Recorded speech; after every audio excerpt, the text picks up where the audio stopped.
Like, what's up with your best friend? We could all have some fun, believe me. And what's up with these new niggas? And why they think it all comes so easy? But get it while you here, boy. Cause all that hype don't feel the same next year, boy. Yeah, and I'll be right. Week 50 of the beer blog.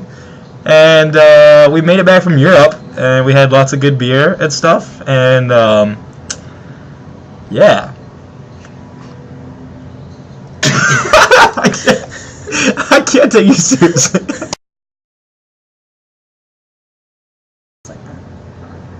Here we are, week 50 of the beer blog.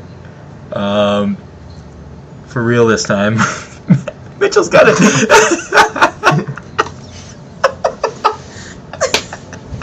I can't do it.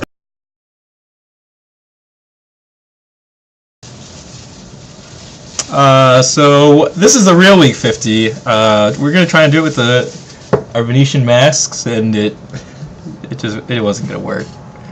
So yeah, we made it back from Europe. We're alive. It was great. Everybody should go. We got kind of lagging. Oh well. It was a lot of fun. Definitely worth it. Computer's being slow. Whatever. So let's talk about beer in Europe first. Best beer country. This will surprise you, but Belgium, right? Belgium, yeah. Belgium had the best beers, and I think it's really because they have Abbey Ales, and we're really fond of the Abbey Ales. And we went to a nice brewery that had 41 beers on tap, and we tried a couple different ales, a couple of the local brews even, and they were really good. I mean, it was a little bit better than Germany. Germany has a lot of really just average beers because they still go with the purity laws, which means that they can only use a limited amount of ingredients, so they don't have anything that's like really special. It's all just kind of it's all good beer, just not anything special. And Belgium really had some special beers, so that was good. Let's go. Brittany's right here, but we're gonna do it anyway. Hottest country for females. I'm not gonna answer this, of course, but Mitchell can. It's hard. It's between France and Italy. I think Specifically Paris and just Italy as a whole. I'm gonna have to go with Italy because it was Italy as a whole. Italy as a whole. They didn't go to other French cities. No, but I would still say Paris if I were to say anything, which I wouldn't, of course, but if I were. You should say Michigan. Yeah, Michigan's alright too, actually, after being abroad. Germany and like Netherlands. I mean, Netherlands has red light, which is a whole different world. It's like everybody's a supermodel standing in a window, and they all slash whores, but they just all want to like something about it. I don't know. It's a strange place. So, beer. All right, this week we have one of our second home brew, and it is called PaPa Porter, and it is a porter, believe it or not. And what we did with this was we added more sugars, essentially more malt extract, so that the yeast can like gobble it up and like poop out more alcohol. So this one was actually was it just under 7%? I can't even remember. It might have been 7 to 8, actually. Whatever. I don't think it was quite what we thought it was. It's around 7%. So what we wanted to do was just make a little bit bigger beer. The Dunkelweizen we made was like 4.7, so we wanted something that was more of like a big beer because we like those more. We tried it before we bottled it. We haven't actually had one out of the bottle yet. This is actually our first go at it. So we don't really know about any of the carbonation, but when we had it before we bottled it, it was kind of iffy. So our hopes are not that high, at least mine aren't, for this beer being good. But we're going to give a nice unbiased review of it. Hopefully it'll be good. We got 50 of them. If it's bad, I don't know what we're going to do, but we'll do something. So let's do it. This one, what makes a porter, which is kind of fun now that we've brewed it, is really the malt, or the grains, excuse me. The grains really give it that dark flavor, and you kind of use some specialty dark grains, which give some unique flavors. This was a recipe that we found at the Red Salamander. It's kind of their basic porter recipe, and then we modified it a little bit to make it big. make it a stronger beer. So we're gonna give this a go. Never even poured this. So. Never even poured it. You go for the sloppy pour. I'll go for the. All right.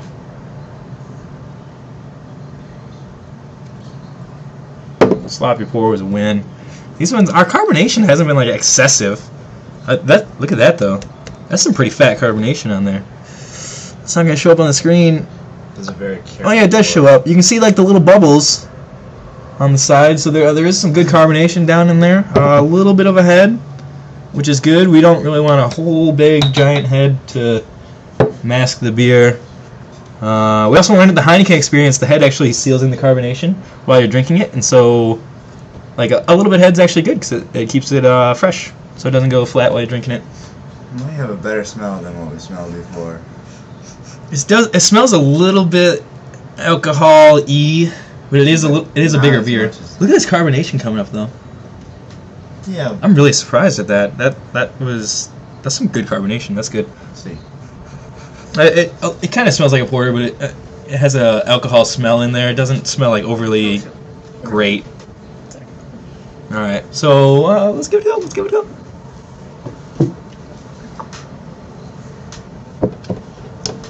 I would say that's not very bad. It's actually not as bad as I thought it was gonna be. No.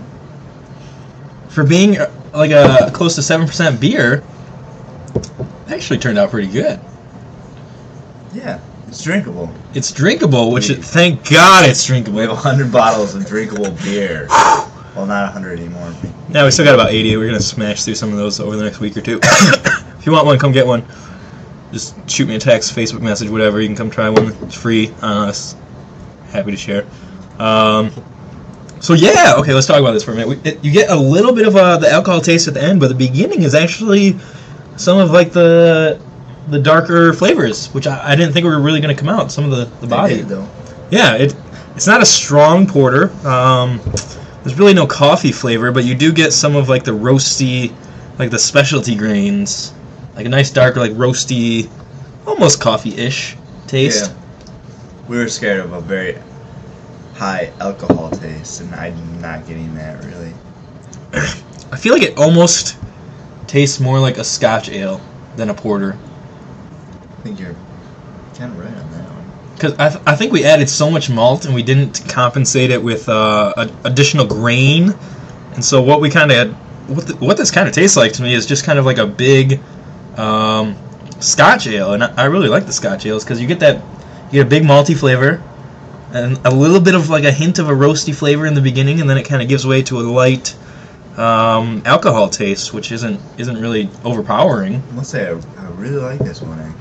Really like it. It's definitely drinkable. I really like Scotch ales, and this kind of reminds me of a Scotch ale, which I can't say I really like it, but it's definitely good. It's better than our own.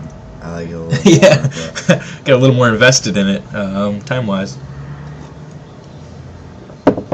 That's good. Could get smashed off this, though. I mean, the more you drink, kind of the more the alcohol flavor kind of goes away, and the more the maltiness you get. This could be a trouble beer. So, did you try this? You're not gonna like it anyway. Let's give this a rating. Now that we have tried beer internationally, our knowledge is great. Hoegaarden overseas was great. I'm not gonna buy it here at home because I don't want to ruin it. But overseas it was amazing, unbelievable.